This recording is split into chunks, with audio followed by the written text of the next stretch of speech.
நுளம்பு கடி ஏற்பட்டவுடன் உங்களுடைய தோலில் அரிப்பு ஏற்படுகின்றது. இது எதனால் ஏற்படுகின்றது என்பது தொடர்பாக நீங்கள் அறிகின்றீர்களா? ஆம்.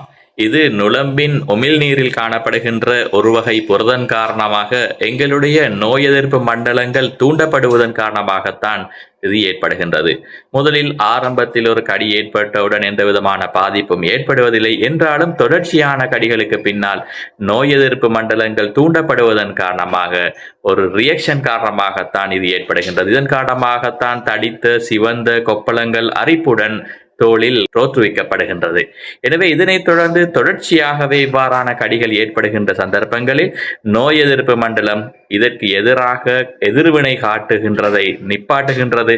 இதன் காரணமாகத்தான் ஒரு சிறிது நேரத்தின் பின் அந்த அரிப்பு காணாமல் போய்விடுகின்றது.